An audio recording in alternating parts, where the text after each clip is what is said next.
Hola mis queridos alumnos de segundo medio, espero que todos se encuentren muy bien. Aquí les habla nuevamente su profesor Ignacio González para realizar una nueva clase de la asignatura de lengua y literatura. ¿Ya? Como ustedes saben, estamos trabajando con la unidad número 3 que se llama Lo Divino y lo Humano y que está relacionado con el género lírico. Quiere decir entonces con la poesía. ¿Ya? El objetivo de esta unidad ustedes también lo conocen, ¿cierto? Y es que nosotros, o ustedes, mejor dicho, se familiaricen con poesía del siglo de oro, ¿ya? Y que también podamos, ¿cierto?, interpretar y criticar algunos textos que también son del género lírico, como la poesía u otros textos que vamos a revisar más adelante, ¿ya?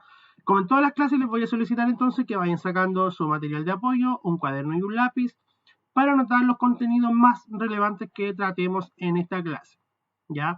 Como siempre también les voy a solicitar que vayan anotando el número de la clase, que es nuestra clase número 2, y la fecha que ustedes están trabajando, que sería la semana del 12 al 18 de octubre. Ya, así que así comenzamos una nueva clase de lengua y literatura. Recordando lo que debiéramos haber hecho en la primera actividad, ¿cierto?, de la clase pasada, les recuerdo, ¿cierto?, que ustedes trabajaron con la lectura de este hermoso poema que para mí es uno de los favoritos, que se llama Éramos los elegidos del sol, ¿ya? La primera pregunta, dice así: ¿qué significado tienen para ti los versos destacados en negrita en el poema? Ya, yo les destaqué dos versos arriba y dos versos de más abajo. Ya, entonces, los versos destacados, ¿cierto?, representan el desamor y sufrimiento que expresa este hablante lírico. Ya, eso tenían que identificar ustedes. Ya que, por ejemplo, en los dos primeros se hace referencia a este gran amor que tienen ambos personajes sin valorarlo, sin cuidarlo, y mientras que en los otros dos versos de más abajo, el hablante ya lamenta este quiebre de la relación, ya metaforizando o comparando esta situación con la tristeza y la pena, ¿cierto? La segunda pregunta decía: ¿quiénes son a tu juicio los elegidos del sol? Ya, y aquí, ¿cierto? Ya sabemos que los elegidos del sol son los protagonistas de este nostálgico poema, ¿ya? Quienes por un momento fueron los hijos del sol, ¿cierto? Metaforizando esta palabra, porque nadie puede ser hijo del sol, ¿cierto? Porque ellos en algún momento tuvieron un inmenso amor, ¿ya? Y el alcance de lo máximo de este amor, ¿cierto? Que significa alcanzar el sol, ¿ya? Sin embargo, ¿cierto?, la palabra éramos también nos alude inmediatamente a que esta sensación ya no existe, ya que no hay amor y ahora solo hay una constante tristeza, ¿ya? Número 3 decía: ¿qué actitud lírica predomina en el poema y qué partes del texto lo indican? La actitud lírica que predominaba en el poema es la carmínica, ¿ya? O de la canción, puede ser de las dos formas, pero comúnmente carmínica, ya que el hablante está expresando en primera persona del plural lo que le pasó a él mismo, ya por eso dice éramos, ¿cierto? La número 4 había que identificar tres figuras literarias en los versos que yo subrayé, ya que era en la mitad del poema, y justificar el por qué. Aquí yo les voy a nombrar solamente dos, ¿cierto? Que era la metáfora, donde decía era el universo frente a frente, ¿cierto? Expresando que era lo máximo, que lo tenía todo, ¿cierto? Eso quiso expresar el hablante lírico. Y también está la anáfora, donde dice tu mirada, tu belleza, ya que se repite la misma palabra al inicio de los versos, que en este caso es el tú. Y por último, ¿cierto? La última decía: considerando los versos, y todo esto porque tú no supiste lo que era la eternidad, ni comprendiste el alma de mi alma en su barco de tinieblas. ¿Cuál sería el motivo lírico y cómo llegaron ustedes a la respuesta? Bueno, aquí el motivo lírico sabemos, ¿cierto?, que es el amor, y específicamente es el desamor, ya que a lo largo del poema el hablante se lamenta de este quiebre amoroso que lo inunda, ¿cierto?, en una tristeza. Ya, chicos, así que espero que hayan podido responder de buena manera sus preguntas. En esta clase, ya como ustedes saben, ¿cierto?, el objetivo de esta unidad es que nosotros conozcamos algunas obras importantes del siglo de oro, ya como la que acabamos de ver. Ya es por eso que en esta clase nosotros vamos a conocer en qué consiste este siglo de oro. Ya, así que van a notar el objetivo de esta clase, que dice conocer el origen y las características de este siglo de oro, este llamado siglo de oro. Comenzamos entonces a explicar qué es el siglo de oro, ya que es este gran concepto o este gran siglo, ¿ya? El siglo de oro español, ¿ya? Fue un periodo de florecimiento de las artes. ¿Qué quiere decir florecimiento? Que las artes, ¿cierto? Maduraron, se desarrollaron y que se fortalecieron, ¿ya? La literatura en la España de la dinastía de los Austrias y los Habsburgos, ¿ya? Se trata de un periodo sin fechas delimitadas, usualmente superior a un siglo, a pesar de su nombre, ya cuyos inicios estarían luego de la Reconquista Española, alrededor del 1492 y se finaliza aproximadamente en 1681, año de la muerte de Pedro Calderón de la Barca, que es uno de los máximos exponentes del siglo de oro. Ya aquí les dejé ya un cuadro o una pintura reconocida de Leonardo da Vinci, ¿cierto? Que es Los secretos del hombre de Vitruvio, ¿ya? Leonardo da Vinci también fue uno de los máximos exponentes de este siglo de oro. El origen del término, ¿ya? Del término, ¿por qué se le dice siglo de oro? Fue ideado por Luis José Velázquez, que es este personaje, ¿ya? Marqués de Valdeflores, ¿ya? Marqués es algo parecido a los reyes, ¿ya?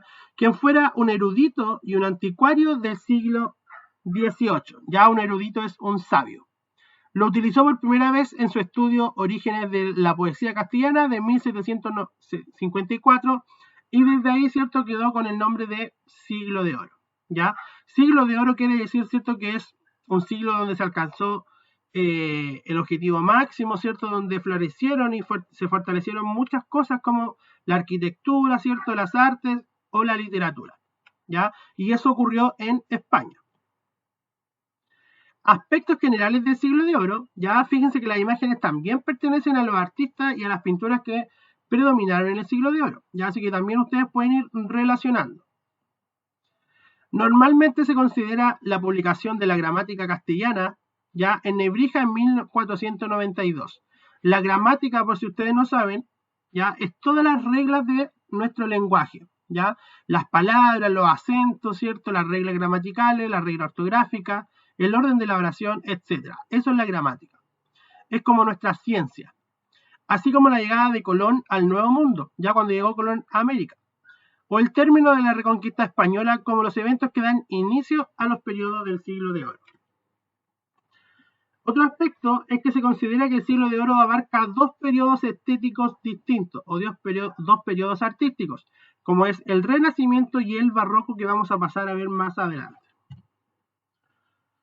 En cuanto al siglo de oro, también fue un periodo histórico de relativa fortaleza política española, ya denominada por el espíritu de la Contrarreforma y de la Santa Adquisición de la Iglesia Española, ya durante el siglo de oro y durante el siglo de oro, la Iglesia Católica tuvo una gran influencia, ya así que también lo vamos a ver más adelante.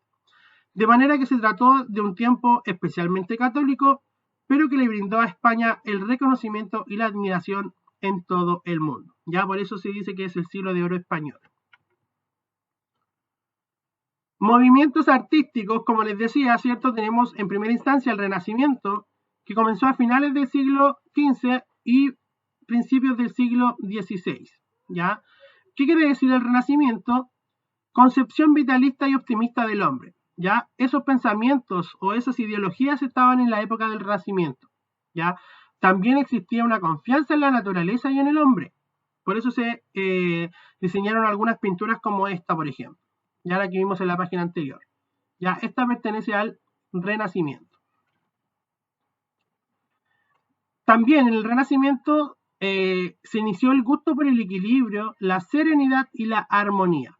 ¿Ya? La exaltación de la vida, lo importante de la vida. Y el idealismo. ¿Ya? Esos aspectos se consideraron en el Renacimiento. Mientras que en el Barroco, que se abarcó desde el siglo XVII y primera mitad del siglo XVIII, acá la concepción era lo contrario al Renacimiento. Ya, ojo con eso, el Barroco es lo contrario al Renacimiento. Eso es lo que tienen que saber. Acá entonces la concepción pesimista de la vida y de desengaño. ¿Cierto? Acá era más optimista, más alegre la concepción de la vida, acá no. Acá es absolutamente pesimista y desengaño. La desconfianza en la naturaleza y el hombre. ¿Ya se fijan que es lo contrario? El gusto por la exageración y la exaltación de la muerte. y el realismo, ¿cierto? Quiere decir que ellos se enfocaban en lo real. Y acá el idealismo, ¿cierto? Era más imaginario, más abstracto, ¿ya? Aquí en el barroco surgieron muchas construcciones, ¿cierto? Arquitectónicas que aportaron, ¿cierto? También a esta España o a este siglo de oro y que también son muy reconocidas hasta el día de hoy. Vayan anotando todos esos conceptos, chicos, en su cuaderno. En cuanto a la lírica renacentista, que es lo que nosotros vamos a trabajar principalmente en la unidad, se caracteriza por la búsqueda de la naturalidad y la expresión de la armonía y el buen gusto. Ya aquí les dejé algunas imágenes. Los poetas españoles imitan la nueva métrica italiana, versos en decasílabos como 11 sílabos y heptasílabos como 7 sílabas. ¿Ya? Recuerden que las 11 sílabas hasta el día de hoy se utilizan en los sonetos. Las composiciones o textos más empleados en la lírica renacentista son los siguientes.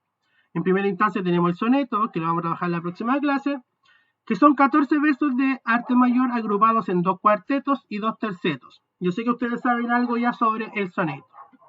Después está la silva, que ya no se utiliza tanto, que es un conjunto variable de versos en decasílabos y heptasílabos que riman a gusto del poeta, ¿ya? Y por último la lira, ya que no es el instrumento como tal, sino que es un tipo de texto, que es una estrofa de 5 versos en decasílabos y heptasílabos, ¿ya? Hasta el día de hoy el que más se utiliza es el soneto. Muy bien, entonces ahora que ya realizamos este gran recorrido por el siglo de oro, los invito a realizar la siguiente ficha. Ya no olviden que deben subir su ficha a la plataforma este domingo. Vamos a ver entonces la ficha de trabajo. Bien, niños, la ficha de esta semana se llama Siglo de Oro, ¿ya? En esta ficha vamos a seguir investigando sobre este contexto histórico del siglo de oro y vamos a investigar un poco más sobre el barroco, ¿ya? Y cómo se desarrolla en la literatura. Las instrucciones son las siguientes. Lee el siguiente artículo que te permitirá conocer distintos aspectos del contexto social y cultural del siglo de oro y luego realiza las actividades que se proponen, ¿ya? Recuerda que pueden utilizar o pueden realizar esta guía en 3 formatos. Directamente desde el computador pueden digitar, ¿cierto? Que no se desordene la guía, obviamente. Pueden trabajarla de manera impresa o pueden escribir la pregunta y la respuesta en su cuaderno siempre y cuando se vea ordenado, ¿ya? Y como siempre, no olviden subir la plataforma hasta este día domingo, ya la guía a la plataforma. El texto se llama El siglo XVII, la situación histórica y cultural, el barroco literario, ¿ya? Y es solamente una plana, ¿ya, chicos? Así que posteriormente van a responder 5 preguntas que no están tan difíciles. La primera de ellas dice así: ¿en qué consiste la crisis social de la que habla el texto? Y ahí también está clarita en el texto. 2. Señala 2 ideas que describen la situación histórica y cultural del siglo XVII. También está en el texto. 3. ¿Cuáles son las situaciones políticas y sociales que llevan a afirmar que el siglo XVII en España es una época de crisis? Ya, también está en el texto. 4. ¿Por qué se tomará el concepto de desengaño para reflejar la crisis que vive en España? ¿Qué te dice sobre la forma de enfrentar la realidad? Entonces aquí ustedes tienen que interpretar en cuanto a lo que leyeron en el texto, inferir, ¿cierto? Y ver por qué, ¿cierto? Se desarrolla o se inserta este concepto de desengaños para apoyarse o reflejar la crisis que vive España, ¿ya? Y por último, a partir de la pintura, de esta pintura, y lo que ustedes leyeron en el texto, ¿qué preocupación y visión de mundo comunica la obra del siglo de oro? ¿Ya? Aquí, ¿cierto? Hay una imagen donde se ve a estos 2 pícaros, ¿ya? O niños, ¿cierto? Que sobreviven con cosas de la calle, y obviamente que representan a una parte del siglo de oro, ¿ya? O de la crisis de España, no sé. Entonces, eso sería la guía. Espero que no tengan mayores problemas y cualquier cosita al WhatsApp de la asignatura. Bien, chicos, entonces ahora que ustedes ya realizaron la actividad y ya tienen un poco de conocimiento en torno a este siglo de oro, les quiero hacer la siguiente pregunta para finalizar. ¿Por qué creen ustedes que a este periodo se le llama el siglo de oro? ¿Ya? Y aquí sigo mostrando imágenes que corresponden al siglo de oro.